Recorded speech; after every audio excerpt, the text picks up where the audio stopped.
Hey guys, hi, welcome back once again. My name is Vaishali, and having learned quite a few things from and through human interactions, and having pursued my master's in business administration and clinical psychology, I today wish to talk about the self. What do we understand? What do we mean when we talk about the self? Now, of course, to some degree, when we talk about the self, it is essentially talking about the meat bone suit that is encaged and enclosed and encompassed and embedded in this body, through the physical aspects of this body that I call as the self or myself. And yet, on another level, this self is also interpersonal. So let's take a little more nuanced look, a more detailed look into this self that is both intrapersonal, consciously, subconsciously, and unconsciously, and then the interpersonal self, which includes everything that this meat suit bone intrapersonal self interacts with, associates with, has relationships with, communicates with, which is external, which is outside of this meat suit bone body that I call as myself. So let's take a realistic, subjective, objective evaluation of that. So intrapersonal self gets associated with everything that I consider my own. So my body, my eyes, my hair, my lips, my dress, my voice, my heart, my hands, my brain, my ears, my teeth, my tongue, my voice, my opinions, my stomach, my thoughts, my emotions, my beliefs, everything that comes under the category of I, me, myself, is one understanding of the self, is one concept of the self. And yet, in addition to that, when we are asked to define and tell the story and the narration of ourself, there is another aspect that's interpersonal that gets added to it, that gets added to the identity or the idea of the self. My family, my daughter, my mother, my father, my teacher, my book, my religion, my community, my nation, my organization, my designation that of course has been given by somebody else, my brother or brothers, my sister or my sisters, my aunt, my cousins, my friend or my friends, my school, my college are also all of the associated factors, extended factors external to this meat body bone suit, also gets linked, also gets associated, also gets connected to the idea of the self. And that is why when somebody critically, harshly, or negatively talks even about this extended identity or idea of the self that is external to this meat body bone suit, it kind of feels like a personal attack. It kind of feels like somebody directly attacked me, the idea of the me, the associations of this me, the association of this me that I have built a relationship with through years. And invariably, it gives us the message. It kind of reveals to us that human beings identify themselves in both those ways. And in both those ways, wherein one is talking about an individual, that is I, me, myself, and then also identifying themselves as we and ours, mera and hamara, mine and ours. And it is this beautiful contrast that gives us a whole lot of complexities, a whole lot of nuances, minute details that probably no other creature on this planet experiences. So when people say, and people is all inclusive, that I barely paid attention to myself because I was attending to others, that I was attending to everybody that I considered my own, they are invariably, unknowingly talking about this self that in some ways forgot to serve this meat bone suit that is I, me, myself, this body, and everything associated with this body physically and emotionally and psychologically. And it went on to serve the me, the associations of me, in some other ways that was associated with others. Others that had a different meat bone suit that I was associated with, that I was in a relationship with. So then, who is this self? And maybe this self is comprised of both of those aspects. And maybe this self is made up of, is comprised of so many nuances and so many complexities, of so many contrasts, that it can probably be understood through these two examples. So, as kids, I'm assuming that most of us would have heard the story of the rabbit and the tortoise, the hare and the tortoise. And there's a race that takes place between the hare and the tortoise. And whoever would touch the finishing line or cross the finishing line first would be declared as the winner. Now, of course, the moral of the story, as per the author, is about slow and steady wins the race. And that somebody who's always in a hurry might not necessarily win the race. And though that might be one of the aspects of the story, one of the morals or takeaways from the story, there is another aspect to the story, which is like we are having a race, a challenge between two contrasting species. One is a creature solitary by nature, and the other is a creature social by nature. One is a creature who's not a mammal, and the other is a creature who is a mammal. And we can compare the character traits of the non-mammalian and the mammalian species. One is a creature who's naturally slower paced, but who lives very long as well. And the other is a very fast paced creature, and it's not somebody who has a very long life.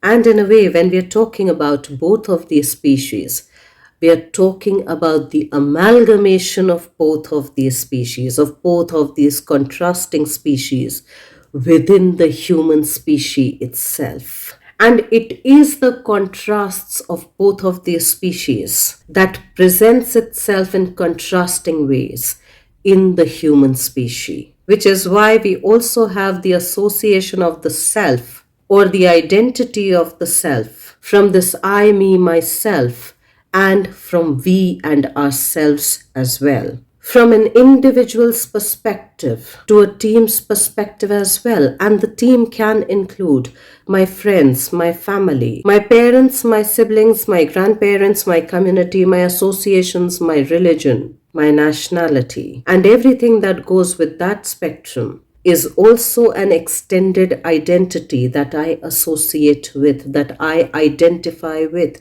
that I relate with.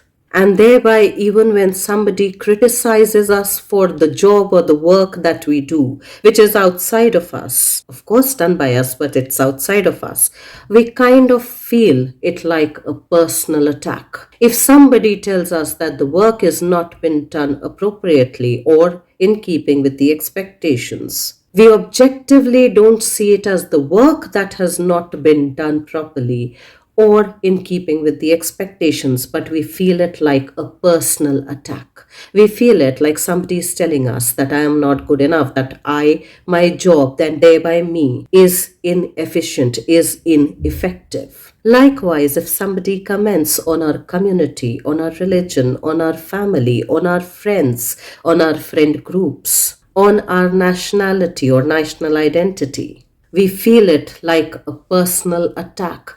Though all of those things are external to us, though all of those things are not necessarily objectively a part of this meat bone suit, my body, that I call myself, I. And yet all of those factors, when spoken in pleasant ways, can enhance our sense of pride, can enhance our sense of confidence, can enhance our sense of self-esteem and self-worth, even though they are external to me, even though very objectively they are not a part of my internal systems, and yet they feel very internal to me, whether spoken in pleasant or whether spoken in unpleasant ways. Now let's take another example, another story over here, which I had heard when I was growing up as a kid, wherein this particular monkey, along with his baby, was placed in a deep well, or at least a well-like structure. Now the well or this deep structure, let's say a deep tank, had no water in it. And the mother monkey and the baby monkey were having a lot of fun. They were being playful. They were playing around with each other. They were enjoying each other's company. Now remember that monkeys like us are both social and individual creatures. And after a while, the tank or the well, which was dry, was gradually being filled up with water. Now, as it was being filled up, the monkeys started to enjoy a lot more. They started to have a lot more fun with the water, playing with each other in each other's company. And of course, the water was being poured continuously.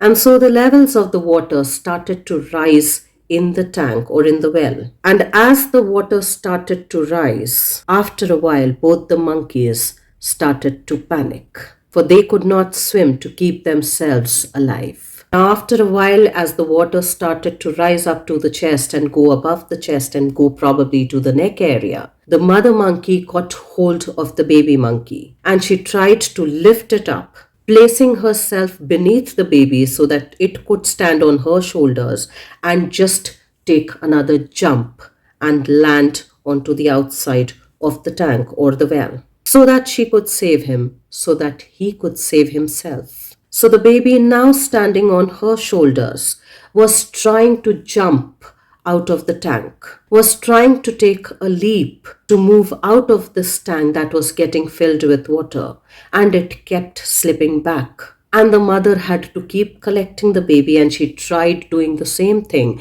putting the baby on her shoulder, the legs of the baby on her shoulder, and trying to move it outside of the tank or the well, and it could not jump outside.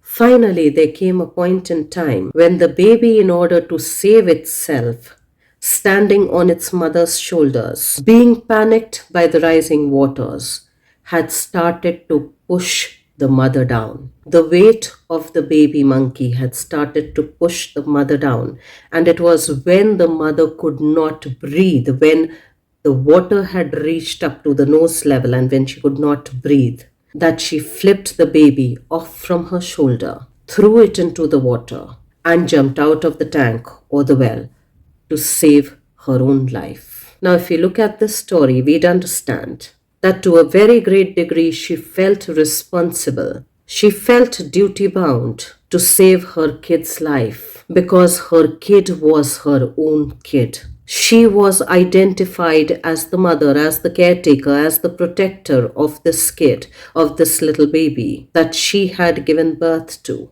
It was her identity as a mother, as a dutiful mother, to try and protect and save her own kid. And of course, she was trying her level best till she could do no more. And only when her own life was threatened, that she in a way let go of the identity of the mother, of her role play as the mother, of her duty as a mother, of her relationship as a mother, of her memory association as a mother, to save her own skin. And in a way, to a degree, this story also tells us that she, for a long time, till it got personally life-threatening, when her meat-bone suit identity got threatened, till that time, her baby was her first priority. Her baby was her first preference. Her identity was more as a mother, wherein the baby came first in the picture, wherein everything related to that identity, wherein everything related to that association, interpersonal association, was her primary focus, was her preference. And in a way, it's almost like saying, I was trying to protect both of us. I was trying to protect us because I'm also associated with you, and if something happens to you, I would personally feel the pain of it, even though you are outside of me. And since we have an interpersonal association and relation and an identity with regards to that association and relation, your ill-being or well-being would impact me as well. Your staying alive or your death through this story would directly impact me as well, even though you are outside of this self that I call I and me. Even though you're an external thing, you're an external individual, but it'll still deeply impact me. It'll still deeply affect me. And thereby I'm trying to protect everything that I associate and relate with the thing called as self. And finally, the crude reality, the real reality, that when that external force that I am trying to protect, that I have put on my own shoulders, that I have a relationship with, that I have a memory association with, starts to push me down, starts to weigh heavy on my shoulders, on my back, I'll probably, just like the monkey did, topple you over. Or at times, being identified and being associated with that relation and with that memory association, I can choose to drown myself and not lift myself up in order to lift that one or everybody who's standing on my shoulders and my back. And even then, when I choose to stay down, to let others stand on my shoulders, to a degree I'm supporting them, and to a degree unknowingly and subconsciously, I myself am getting uplifted because the onlookers, the others, then get to tell me how great I am, how wonderful I am, how lovely I am, how nice I am, that I downplay myself in order to uplift everybody around me. And in a way, unknowingly, we are even getting validated and gratified then. So then both of these stories make us question, make us reflect on who we actually are. How much of the external associations have become a part, an identity of our internal world, of our internal associations with ourselves. How many of those external identities have become a part of this internal identity that I call as I and me and myself. How much of me is truly me, and how much of my associations have become an extended association of me. And through both of these stories upon reflection, how much do we truly understand about this thing that we call, that I call, as the self? Who is the self that I'm truly talking about? Do I even know it? Am I even interested in knowing it? Let's take the example of the stories that we heard in our childhood. Of all the stories that we heard while we were growing up, during our developmental years, during our formative foundation years, or even these two stories that I just talked about, to kind of understand the beautiful, intricate nuances, the complexities. Let's try and do that for ourselves, and I will see you once again the next week. Till then, stay tuned in. And guys, if you do like the contextual content of these videos, please do like, share, and subscribe.